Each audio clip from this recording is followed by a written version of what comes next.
Sir, ഈ പ്രസവശേഷി ഒരു 5 വർഷം വരെ കൂട്ടാനുള്ള എന്തോ ഒരു മരുന്ന് കണ്ടുപിടിച്ചു കേൾക്കുന്നു. ഈ ആർത്തവവിരാമം ഒക്കെ കുറച്ചുകൂടെ നീട്ടിപ്പിടിക്കാനൊക്കെ അങ്ങനെ എന്തെങ്കിലും ഉണ്ടോ സംഭവം? അങ്ങനെ ഒരു മരുന്നുണ്ട്. സ്ത്രീകൾക്ക് സന്തോഷമായിരിക്കും അല്ലേ? അതെ. അപ്പോൾ അങ്ങനെ അവർക്കൊരു ആശ്വാസവും സന്തോഷവും ഒക്കെ ആയിരിക്കും എന്ന് വിചാരിച്ചിട്ടാണ് എനിക്കൊരു വിവരമില്ലാത്ത വിഷയം ഞാൻ സംസാരിക്കാൻ പോകുന്നത്. നമ്മളൊരു ഇൻഫർമേഷൻ കൊടുക്കാമല്ലോ. അതെ, കാരണം വാർത്തകളിൽ കാണുന്നതാണത്. അതെ. അപ്പോൾ എന്താന്ന് വെച്ച് കഴിഞ്ഞാൽ കൊളംബിയ സർവകലാശാലയിലെ 2 പേരാണ് ഇപ്പം നിലവിലുള്ള ഒരു മരുന്നിൻ്റെ ഒരു പ്രത്യേക ശേഷി കണ്ടുപിടിച്ചിരിക്കുന്നതാണിത്. ഈ മരുന്നിൻ്റെ പേര് റാപ്പാമൈസിൻ എന്നാണ്. RAPAMYCIN, റാപ്പാമൈസിൻ. ഈ റാപ്പാമൈസിൻ എന്ന് പറഞ്ഞ ഈ മരുന്ന് ഇപ്പം തന്നെ ഉപയോഗിക്കുന്നുണ്ട്. ഇത് എന്തിനു വേണ്ടിയാണ് ഉപയോഗിക്കുന്നതെന്ന് വെച്ച് കഴിഞ്ഞാൽ ഈ ട്രാൻസ്പ്ലാന്റ് നടക്കുന്നില്ലേ, കരൾ മാറ്റിവെക്കുക, അവയവങ്ങൾ മാറ്റിവെക്കുക, കരൾ മാറ്റിവെക്കുന്നു, ശ്വാസകോശം മാറ്റിവെക്കുന്നു, കിഡ്നി മാറ്റിവെക്കുന്നു, ഹൃദയം വരെ ഇപ്പം മാറ്റിവെക്കുന്നു. അങ്ങനെ മാറ്റിവെച്ച അവയവങ്ങൾ ശരീരം ചില സമയത്ത് റിജക്റ്റ് ചെയ്യുമല്ലോ, നിരസിക്കുമല്ലോ. അങ്ങനെ നിരസിക്കാതിരിക്കാനുള്ള ശേഷിയുള്ള മരുന്നാണിത്. അങ്ങനെ റിജക്റ്റ് ചെയ്യാതിരിക്കാനുള്ള മരുന്നായിട്ടാണ് ഇപ്പോൾ ഈ റാപ്പാമൈസിൻ ഉപയോഗിക്കുന്നത്. ഇത് സിറോലിമസ്, റാപ്പാമ്യൂൺ എന്നിങ്ങനെയുള്ള ബ്രാൻഡ് നെയിമുകളിലും ഈ മരുന്ന് കടകളിലൊക്കെ ഫാർമസികളിലൊക്കെ വാങ്ങിക്കാൻ കിട്ടുന്നതാണ്. റാപ്പാമൈസിൻ, സിറോലിമസ്, റാപ്പാമ്യൂൺ എന്നീ ബ്രാൻഡ് നെയിമുകളൊക്കെ ഇത് കിട്ടും. ഇത് ഈ കൊറോണറി സ്റ്റെൻറ്റുകൾ, ഈ ബൈപ്പാസ് ഒക്കെ ചെയ്യുമ്പോൾ ഈ സ്റ്റെൻറ്റുകൾ ഉപയോഗിക്കുമല്ലോ, വിലയുള്ള, അത് പലതരം സ്റ്റെൻറ്റുകൾ ഉണ്ടല്ലോ. ആ സ്റ്റെൻറ്റുകളിൽ കോട്ട് ചെയ്യാനും ഈ റാപ്പാമൈസിൻ ഉപയോഗിക്കാറുണ്ട്. സ്റ്റെൻറ്റുകളും റിജക്റ്റ് ചെയ്യാതിരിക്കാനായിട്ട്. ഒരു പ്രത്യേകതരം ശ്വാസകോശ രോഗത്തിന് മരുന്നായിട്ട് ഇത് ഉപയോഗിക്കുന്നുണ്ട്. അതുപോലെയാണ് ഈ കിഡ്നി ട്രാൻസ്പ്ലാന്റ്, വൃക്ക മാറ്റിവെച്ച് കഴിഞ്ഞാൽ നിരസിക്കാതിരിക്കാൻ, ശരീരം റിജക്റ്റ് ചെയ്യാതിരിക്കാനുള്ള മരുന്നുമാണിത്.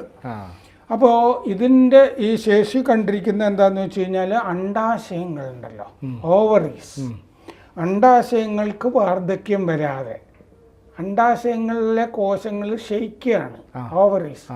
അതുകൊണ്ട് പിന്നെ അണ്ഡോൽപാദനം നടക്കുന്നില്ല. അങ്ങനെയാണ് ആർത്തവവിരാമം വരുന്നത്. അപ്പോൾ അതുകൊണ്ട് അണ്ഡാശയങ്ങൾക്ക് പ്രായമാകാതെ വാർദ്ധക്യം വരാതെ നോക്കാൻ ഈ മരുന്നിന് കഴിവുണ്ട് എന്നാണ് കണ്ടെത്തിയിരിക്കുന്നത്. ഇത് യുവതികൾക്കും ഇത് സുരക്ഷിതമായ മരുന്നാണ്. ആർത്തവവിരാമം നീട്ടിവെക്കാം കുറച്ച് നാളത്തേക്ക്, 5 വർഷം വരെ എന്നുള്ളതാണ്. അണ്ഡാശയത്തിന് പ്രായമാകുന്നത്, അണ്ഡാശയ കോശങ്ങൾക്ക് പ്രായമായിട്ട് അണ്ഡാശയത്തിന് തന്നെ വാർദ്ധക്യം വരുന്നത് 20% കുറയ്ക്കാൻ കഴിയും എന്ന് ഇതിൽ കണ്ടെത്തിയിട്ടുണ്ട്. യൂസിൻ സു, SUH, റീപ്രൊഡക്റ്റീവ് സയൻസ് പ്രൊഫസർ ആണ്, ജനറ്റിക്സിൻ്റെയും പ്രൊഫസറാണ് കൊളംബിയ സർവകലാശാലയിൽ, അമേരിക്കയിൽ. സർ വില്യംസ്, അസോസിയേറ്റ് പ്രൊഫസർ ഈ സ്ത്രീകളുടെ ആരോഗ്യം, വിമൻസ് ഹെൽത്ത്, പിന്നെ റീപ്രൊഡക്റ്റീവ് എൻഡോക്രൈനോളജി, അതിൻ്റെയൊക്കെ പ്രൊഫസറാണ് കൊളംബിയ ഇർവിംഗ് മെഡിക്കൽ സെൻ്ററിൽ. ഒരാൾ യൂണിവേഴ്സിറ്റിയിലും മറ്റേയാൾ മെഡിക്കൽ സെൻ്ററിലുമാണ്. 2 പേരുടെ ഗവേഷണ ഫലങ്ങളാണ് ഇപ്പോൾ പ്രസിദ്ധീകരിച്ച് വന്നിരിക്കുന്നത്. സാധാരണഗതിയിൽ ഈ റാപ്പാമൈസിന് 44 സൈഡ് ഇഫക്റ്റുകൾ, സൈഡ് ഇഫക്റ്റ് എന്ന് പറഞ്ഞാൽ പാർശ്വഫലം ഉണ്ടല്ലോ. ഒരു മരുന്നുകൊണ്ട് വേറെ അലർജിയോ എന്തെങ്കിലുമൊക്കെ അങ്ങനെ ചില 44 പാർശ്വഫലങ്ങൾ ഇതുകൊണ്ട് വരാറുണ്ട് എന്ന് പറയാറുണ്ട്. അത് തലവേദന,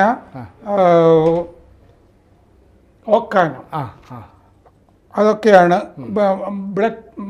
രക്തസമ്മർദ്ദം കൂടുക, ചില പകർച്ചവ്യാധികൾ. പക്ഷെ ഇതൊന്നും ഇതിനുള്ള ചികിത്സയിൽ ഇതൊന്നും വരില്ല എന്ന് കണ്ടെത്തിയിട്ടുണ്ട്.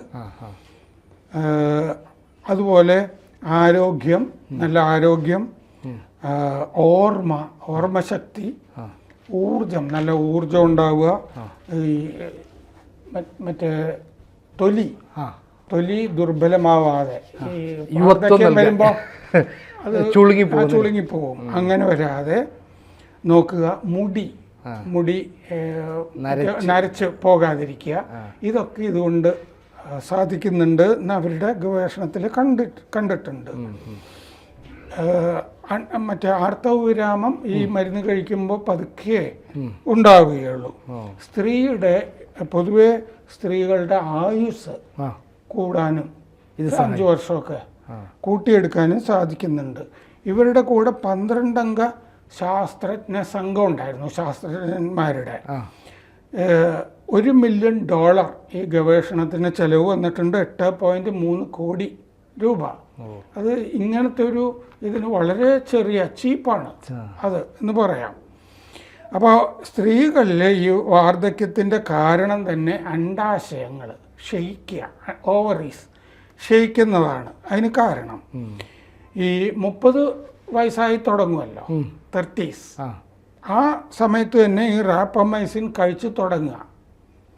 അപ്പോൾ അങ്ങനെ കഴിച്ചു തുടങ്ങുമ്പോഴാണ് ഈ വാർദ്ധക്യം കുറഞ്ഞു തുടങ്ങുന്നത്. ഇപ്പോഴേ വാർദ്ധക്യം വരരുത്, ഞങ്ങൾ യുവത്വമാണെന്ന് വരുത്തി. അതെ, അണ്ഡാശയങ്ങൾ നിരന്തരം അണ്ഡങ്ങൾ ഉണ്ടായിക്കൊണ്ടിരിക്കും. അണ്ഡാശയങ്ങളിൽ ഓരോ മാസവും 50 എണ്ണം പ്രയോജനമൊന്നുമില്ലാതെ പോവുകയും ചെയ്യും. ഇതാണല്ലോ ഈ ആർത്തവമായിട്ടൊക്കെ വരുന്നത്. അതിൽ ഒരെണ്ണത്തിലാണ് ഓവുലേഷൻ നടക്കുന്നത്. എന്ന് പറഞ്ഞാൽ അണ്ഡവിസർജനം നടക്കുന്നത് ഒരു അണ്ഡത്തിലാണ്. ആഴ്ചയിൽ ഈ റാപ്പമൈസിൻ 1 ഡോസ് കഴിച്ചാൽ എന്താ സംഭവിക്കുക എന്നുള്ളതാണ്. ആഴ്ചയിൽ 1 ഡോസ് റാപ്പമൈസിൻ കഴിക്കുമ്പോൾ ഈ 50 അണ്ഡങ്ങൾ സാധാരണ ഉണ്ടാകുന്ന സ്ഥാനത്ത് 15 അണ്ഡം മാത്രമേ ഉണ്ടാവുകയുള്ളൂ. അപ്പോൾ എണ്ണം കുറയും. ഇങ്ങനെയാണ് അണ്ഡാശയ വാർദ്ധക്യം 20% കുറച്ചടക്കുന്നത്. കാരണം ഈ അണ്ഡോൽപാദനം കുറയുകയാണ്. അപ്പോൾ അത് നീട്ടിക്കൊണ്ട് പോകാൻ പറ്റുമല്ലേ? അതെ. അപ്പോൾ ഇത് മൃഗങ്ങളിൽ ഇപ്പോൾ എക്സ്പെരിമെൻ്റ് ചെയ്ത് വിജയിച്ചിട്ടുണ്ട്. 34 സ്ത്രീകളിലും ഇത് പരീക്ഷിച്ച് കഴിഞ്ഞു. 1000-ഓളം സ്ത്രീകളും പിന്നെ അതിൻ്റെ പിന്നാലെയൊക്കെ ഞങ്ങൾ തയ്യാറാണെന്ന് പറഞ്ഞിട്ട് സ്ത്രീകൾ വന്നതായിട്ട് ഇവർ പറയുന്നുണ്ട്. 35 വയസ്സ് വരെയുള്ളവരിലാണ് ഈ പരീക്ഷണങ്ങളൊക്കെ നടക്കുന്നത്. ഈ ആഴ്ചയിൽ ഇതിന് വലിയ വിലയൊന്നുമില്ല. ഈ റാപ്പമൈസിന് ചീപ്പാണ്. ആഴ്ചയിൽ 5 മില്ലിഗ്രാം വെച്ചിട്ട് 3 മാസം കഴിച്ചാൽ മതി. 5 മില്ലിഗ്രാം വെച്ച് 3 മാസം. മറ്റേ ട്രാൻസ്പ്ലാന്റ് രോഗികളിൽ, അവയവങ്ങൾ മാറ്റിവെച്ച രോഗികളിൽ ഇത് 13 മില്ലിഗ്രാം, മറ്റേത് 5 മില്ലിഗ്രാം. ആ രോഗികളിൽ 13 മില്ലിഗ്രാം വെച്ചിട്ട് ദിവസവും കഴിക്കണം. ഈ അവയവം മാറ്റിവെച്ചവർ അങ്ങനെയില്ല. ഇതിൽ ചെറിയ ഡോസേ കഴിക്കാവൂ എന്നർത്ഥം. 5 മില്ലിഗ്രാം വെച്ചിട്ട് 3 മാസമേ കഴിക്കാവൂ. ഒരുപാട് കഴിച്ചു കഴിഞ്ഞാൽ എനിക്ക് സൗന്ദര്യം കൂടണം എന്നൊക്കെ വിചാരിച്ചിട്ടേ ഒരു കാരണവശാലും വാർദ്ധക്യം വരുന്നത് അതിപ്പോൾ ഇത്തിരി കൂടുതൽ കഴിച്ചോളാതല്ലേ എന്ന് വിചാരിച്ചു കഴിഞ്ഞാൽ ഈ ഓവുലേഷൻ ക്രമം തെറ്റും, അണ്ടോൽപാദനം മുഴുവനായിട്ട് നിലച്ചു പോകും. പറഞ്ഞാൽ പ്രസവം എന്ന് പറഞ്ഞൊരു ഭാഗത്തേക്ക് പിന്നെ തിരിഞ്ഞു നോക്കണ്ട. ഗർഭം, പ്രസവം, ആ ഭാഗത്തേക്ക് തിരിഞ്ഞു നോക്കണ്ട എന്നുള്ള അർത്ഥം. കാരണം അണ്ടോൽപാദനം ഇല്ലല്ലോ പിന്നെ. അതെ അതെ, ഈ സ്വർണ്ണമുട്ട ഇടുന്ന താറാവിൻ്റെ അവസ്ഥയായിരിക്കും.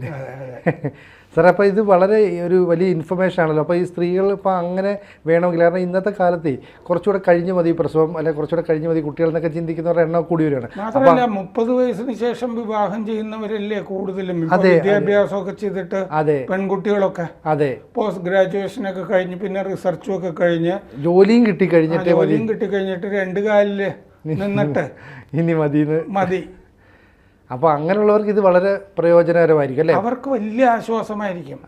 ചേട്ടാ, നമ്മൾ രക്ഷപ്പെട്ടല്ലോ എന്നുള്ളൊരു തോന്നല്, ദീർഘ നിശ്വാസമൊക്കെ വിടാവുന്നൊരു ഇൻഫർമേഷൻ ആണെന്ന് തോന്നി. അതാണ് ഞാൻ പ്രേക്ഷകരുമായിട്ട് പങ്കുവെക്കുന്നത്. എന്തായാലും ഒരു വലിയ ഇൻഫർമേഷൻ തന്നെയാണ്. അത് ആളുകൾക്കൊക്കെ ഉൾക്കൊള്ളാൻ കഴിഞ്ഞു നമുക്ക് മനസ്സിലാക്കാം. എന്തെങ്കിലും സംശയമൊക്കെ ഉണ്ടെങ്കിൽ കൂടുതൽ ഇതുമായി ബന്ധപ്പെട്ട കാര്യങ്ങൾ ഇനി കൂടുതലായിട്ടൊക്കെ ഡോക്ടർമാരോട് ചോദിക്കണം. കാരണം എനിക്കിതിനെപ്പറ്റി യാതൊന്നും പറഞ്ഞുകൂടാ. അത് ഞാൻ ആദ്യഘട്ടത്തിലും പറഞ്ഞാണ്. അതെ അതെ, വായിച്ചിട്ട് നമ്മുടെ നാട്ടിലുള്ള യുവതികളും സ്ത്രീകളും ഒക്കെ ഇത് അറിയണമല്ലോ. അതെ, കാരണം ഇനിയും വൈകിട്ടില്ല എന്നൊരു ആശ്വാസം അവർക്ക് കൊടുക്കുന്നത് നല്ലതായിരിക്കുമല്ലോ. തീർച്ചയായിട്ടും ഒരു സന്തോഷ വാർത്ത.